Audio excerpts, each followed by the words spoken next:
Good morning po.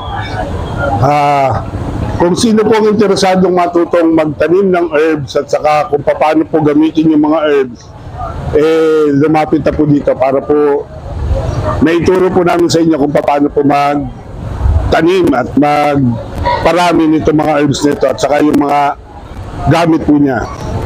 Ngayon po, simulan po natin sa Tarragon. Tarragon po. Ang tarragon po ay isang culinary herbs usually po, pero medicinal herbs na rin po siya.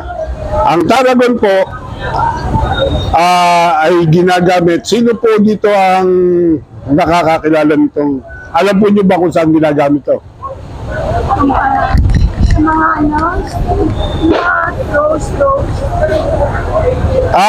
Sa mga steak po. Ano po yun? Rosemary po yun. Ito pong tarragon, kadalasan po ito pang manok. Opo, sa manok po, kung di ba po nagluluto kayo ng adobo, ano po linalagay nyo? Laurel. Laurel. Pwede po yung alsin ng laurel, ito po palit nyo. Ganun po. Yan po ang isa sa mga gamit po ng tarragon. Dito po sa atin sa Pilipinas, pag nagluluto, nag-ano po kayo, yung pong,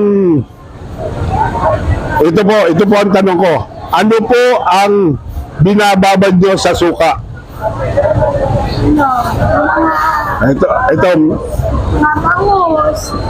ano, binababad nyo sa suka? Bangus. Dahil, si Charon. Ito po, hindi po.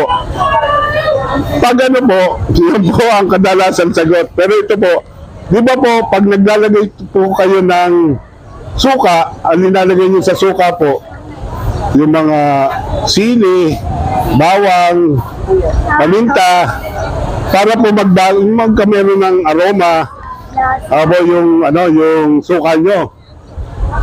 Sa amin po mga Italiano, sa Italia pala po, mga Italiano po, ito po ang nilalagay nila sa suka. Ang maganda po dito, kumuha po kayo ng isang sanga, putol po kayo ng isang sanga po ganito. Ilagay po nyo sa loob ng bote ng suka, maganda na po tingnan, iba pa po yung amoy ng suka nyo. May suka lang. Suka po, pwede po sa suka. Opo, kahit po anong suka, pwede po yung lagyan nito. Bago makikita pa po, ang ganda, parang may puno sa loob ng bote nyo. Bago pag ginamit nila, ibang-iba po ang amoy. Yung lasa po, hindi halos magbabago.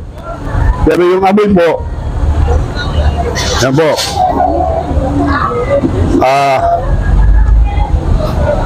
Ito rin po, sino na po ang nakapunta na ng Sonia's Garden?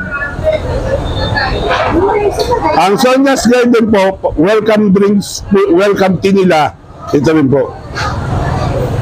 Kaya ito po, madali po siyang mabuhay.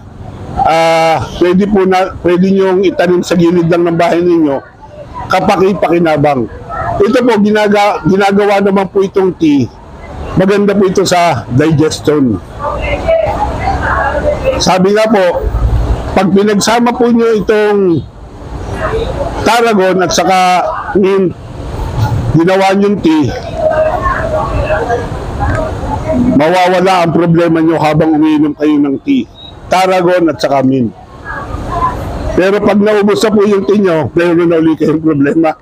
Kasi ano po ano lang po, ang paggawa po ng tea, kuha po kayo ng mga 5 dahon nito, 2 dahon nito, buhusan nyo ng bagong kulong tubig, takpan po nyo for mga ilang seconds o 1 minute bago nyo inumin. Yun po, okay na po yun. Yun po ang basic na paggawa ng tea. Bali yan po ha. Ito po ay, pabaya po, magde-demo po tayo kung paano magtanim ng tarragon. Ang Tarragon po ay pwede rin yung gamitin kahit po sa isda. Ano po, pero para po sa akin, hindi ko po masyadong type. Pero ginagamit po nila ito sa mga blue marlin, sa mga ano. Maganda rin pong parang lahok, pero sa akin po medyo ano po. Kanya-kanya naman po panlasa eh. Ano pa po tanong, ano pa po ba ang ano nyo sa Tarragon? Ano pa po ang mga naiisip ninyo? Ang Tarragon po ay isang namumulaklak po ito ng yellow. Ang bulaklak po nito, tinahalo rin po namin sa mga edible salad, na yung mga flowering salad. Nakakain din po yan. Lahat naman po ng part ng Tarragon, pwede nyo, kahit cream bark, pwede nyo gawing tea. Yung flower, pwede nyo kainin. Pero ang the best po talaga ito, sa mga suka-suka, sa mga ang isa pa pong ginagawa po namin sa pagluluto po nitong Tarragon, kumuha po kayo siguro ng mga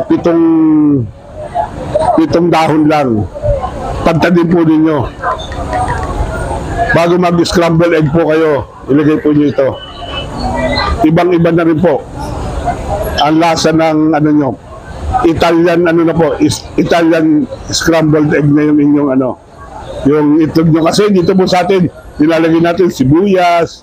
Ito po, para maiba naman po kayo, subukan po nyo ito ilagay sa scrambled egg nyo. Yan, maganda po yan.